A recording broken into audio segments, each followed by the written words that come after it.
Reading books has always been a passion of mine, especially while growing up. I read all kinds of books.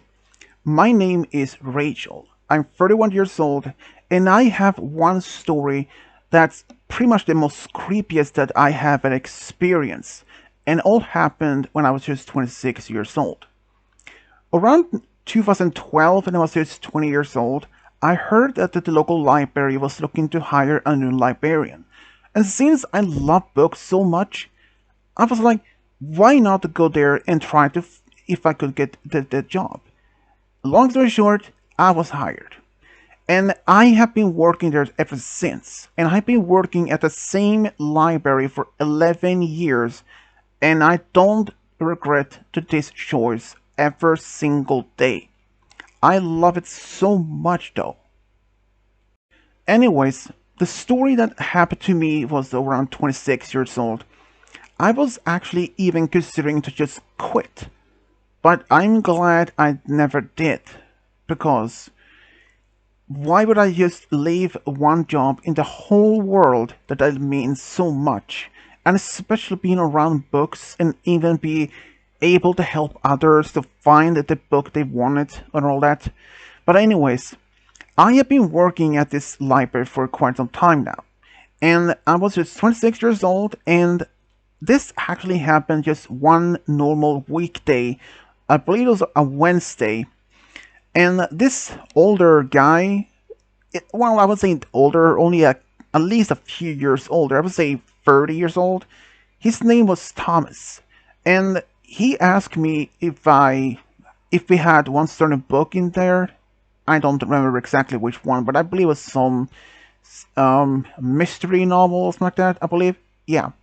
I told him, yeah, we actually just had returned, and I told him that I could go get it for him, and he said thanks. So while he was waiting at by the counter, I actually went to get the book for him.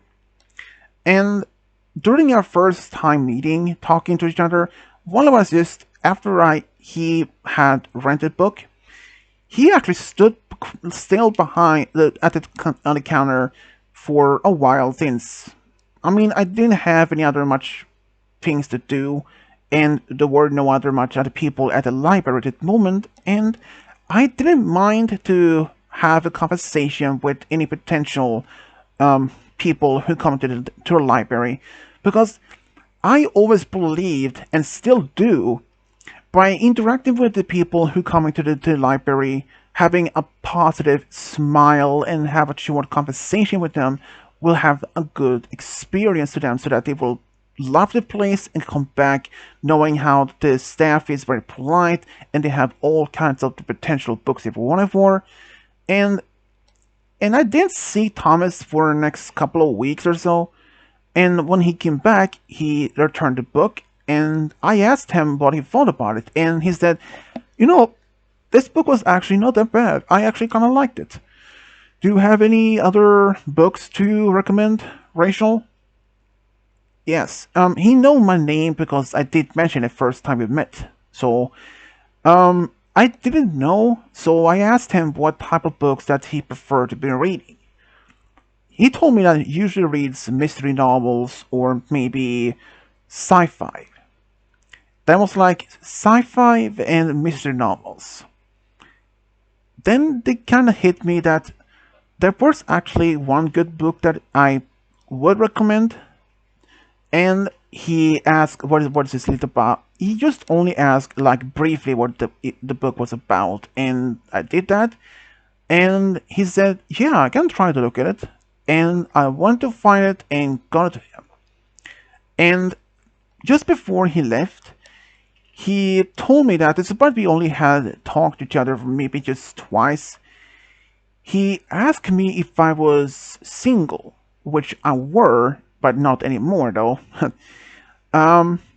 He did ask me if I wanted to go out with him.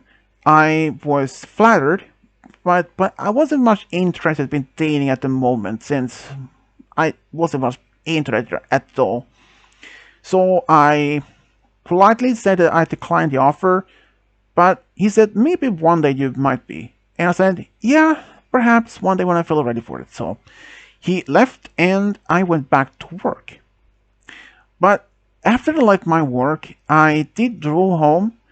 But what I didn't know, well, at the time, a car did follow me, and it continued driving as I came home to my house. And at first, I mean, I didn't even pay attention to that. But for the next several days, I did notice that the same car was in the neighborhood across the street, but always empty. But one afternoon or one evening when I was getting home from work, I saw the same car, but it was following me behind me. And I did see it was a guy driving it, but it was quite dark, so I didn't see exactly who it could have been, but I did notice it was a guy.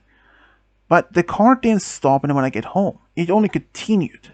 And I wasn't even worried about this though. I mean, I thought maybe this car was, you know, maybe visited, but I didn't at the time realize that it was the same car that was actually in on the cross the street because, and like I said, it was dark and I could barely see any of the colors on the car itself and or the make or model. But Thomas, he did start to show up at the library more frequent, and sometimes he just only took a book that was only easily read that he could read down after in a couple of days. I started to ask myself why would he even do that? And those books wasn't even a mystery novels or even sci-fi. But then I scratched myself in my head and said, well, maybe he had other types of books that he preferred. And after all, I don't mind it all. I'm always happy that people have a multiple different books that they prefer to read.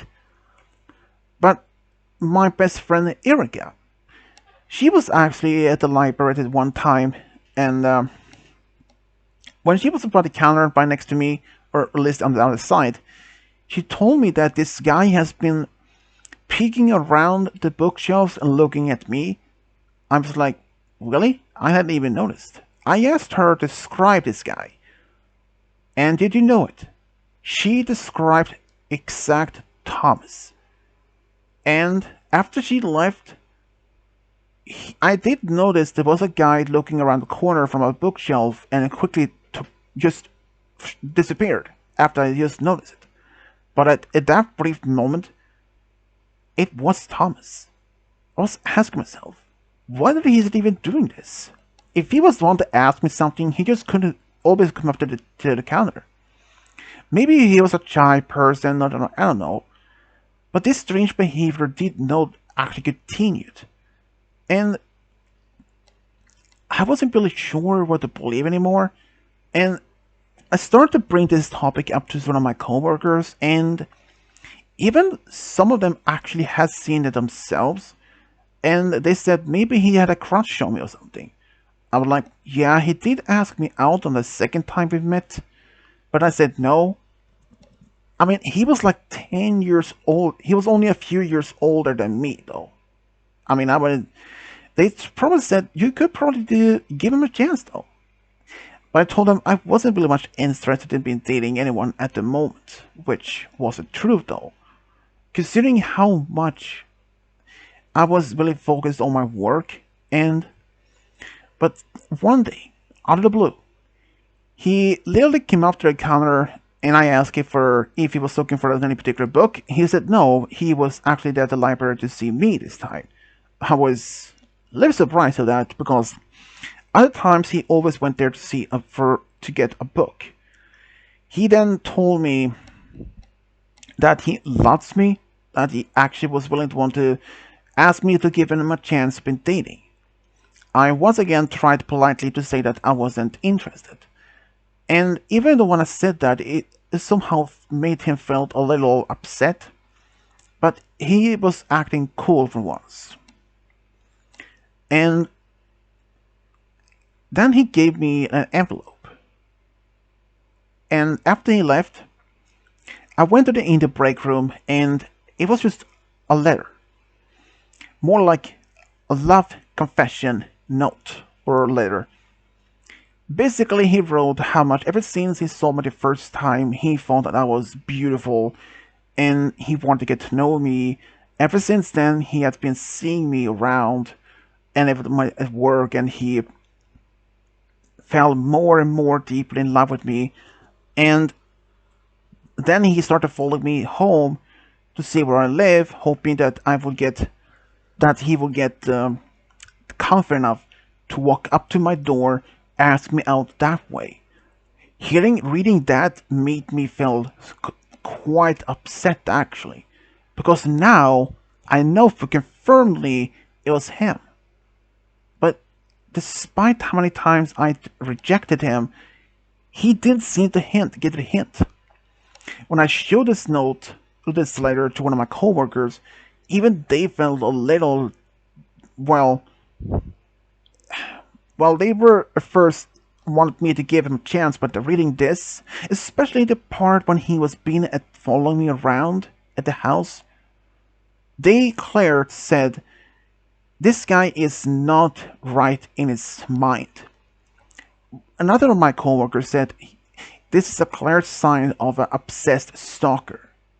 And clearly it were. I was getting worried that he would eventually attack me or something.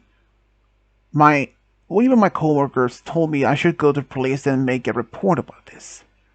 But one other said it was probably not much, and the police would have perhaps just only took the letter as a part of evidence, but what much did they can do?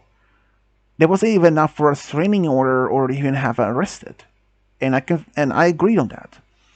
But after I left in my work that day, I actually went to the police station. I left a note and gave him a brief statement of what happened and how many times he had been apparently doing this, and even had followed my home in a number of occasions, even though he hadn't even actually been on my property, but only had to drive by my house or even had even been apparently parked on the street. And I was really dumbfounded. The police said that they couldn't do much except only have this report, and if something would continue, they probably would have me to report it back more.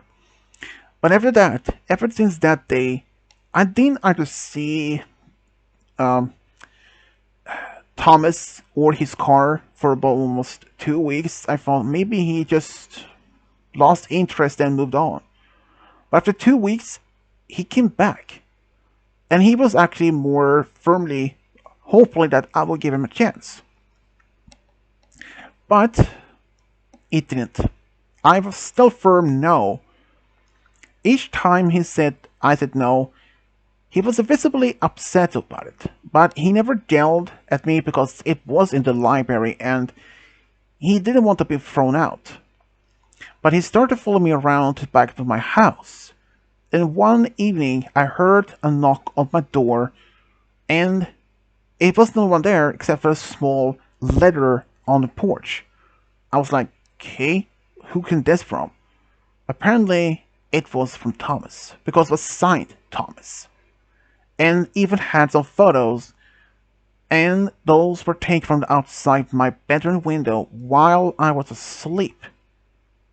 Now I was feeling fairly upset but worried. If he had been taking that step, there's no way with saying how far he would go.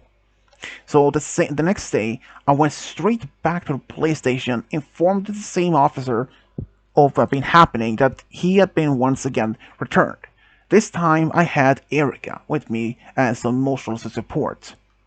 And, well, I'd like to say this, now the police took me quite serious. Because the first time there was nothing they could believe. They believed maybe this was just a simple crush. But now, he had been taking photos of me when I was in my sleep. Now they were taking it quite serious. But there was only one problem. I didn't even know where Thomas lived. I don't even have his license on his car. I don't even have his last name. But then it hit me. The library. He borrows books from the library, and he must have his own ID or even a library card.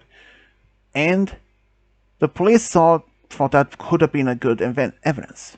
So I went back to work with Erica, looked through the records of the name Thomas. Sure enough, Thomas, I managed to find his last name, and I called back the officer from the work, telling him the last name, and now he found out he looked in the record at the same time.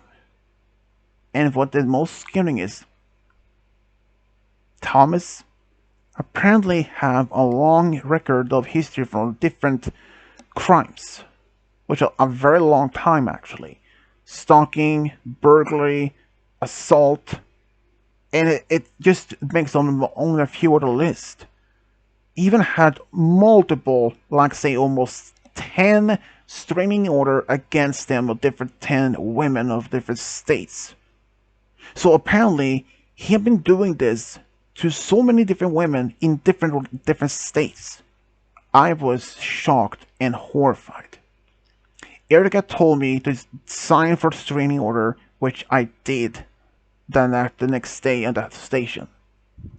When Thomas came back to the station to the library the next day, I told him that his library card has been revoked. He asked why, and I told him that he is no longer welcome back to the library due to the fact of his strange and his constant stalking behavior. He denied that he has never done it, but then I told him about the notes, that the first note he gave me of his love confession, which he didn't deny he did give me, then the second one me of the photos of me asleep, which at first he tried to deny, but I said it was signed Thomas. Well, he confessed on that one, but I told him those letters and the photos are now at the police, including a full official report. He started almost yelling at me, how dare I even go to the police because we were such in love. I said myself, I told him, you have feelings for me. I don't even like you the same way, Thomas. And it was this at this moment when I realized he was a mental unstable person. There was no way to be for sure how he would react. But I told him to stay away from me, you freak. He lost it. He started yelling and yelling, demanding I come over to him to go back to his house so he can get married, start a family. I told him, I know your strange behavior. You have been doing this to 10 different multiple women out of different states. He almost about to grab me. Luckily though, two guys around the same age as me, almost like I believe it's 24, 25. They were actually there for just borrow some books. They heard his commotion and asked. They were just want to go to see what it was about and try to calm the situation down. But when they saw him try to almost climb over the counter to grab me, they tackle him to the ground and hold him down when I called for police. Long story short, he was arrested. Even though he didn't make much of a physical attack to me or try to grab me or anything, but it was enough that for he done. The police asked the guys for their statements and closed my mind, but since the guys only saw what he was doing, that was enough. I heard that he was unfit for any trial because apparently he was not even mentally stable. That was I first expected. So Thomas ended up being in jail, or at least a mental institution, and he was in there for. He was determined he was unfit to be even in the society because it turned out he had lost this grip of reality. He believed that I had been flirting with him the very first time when I saw him, trying to seduce him or something like that. I was like, that's crazy. I was always acting professional as my work, and I was polite to make others feel happy and others to make feel welcome at the library, to make each one's experience a good or positive way. Not anything romantically or something like that at all. Which police did believe me. And Even though when his family and some of his friends, they actually supported my side. They were actually stunned to see that he acted like this. He felt betrayed that his own family rather stay from my side, not his. Well, I wouldn't have been surprised, but I didn't even ask him about it. But anyways, after he was sentenced to this institution for basically for life, he tried to write me letters a couple of times, but I always turned him to the police, which now he even broke this. He still was a restraining order against him, and he broke it. So that added some more sentence to his, or any contact orders at least. But that was basically the last time I even saw or even heard from him, which I'm glad for. But even for some time, I even had nightmares of him breaking out from the prison, that he would find me, attack me, or drag me to some unknown place or something, and I don't know. But they eventually faded away over time, though. But I could say this, like I said earlier, I was single all the time, but now I'm actually dating. Well, engaged, more to say it. I actually ran into a guy um, only about a year later. He is quite an amazing guy. He is actually a former Marine, and I have to say, if he had been there that day, he would not hesitate to quote unquote punch the guy in the throat so that he would at least been, well, how to say, how to say it more as a, at least, temporarily taken care of. But he wouldn't even go as far to physically harm him, like any, just punch them maybe or something. But yeah, this guy, he is a complete angel. He is my personal bodyguard slash guard dog. He's an amazing guy. Yeah.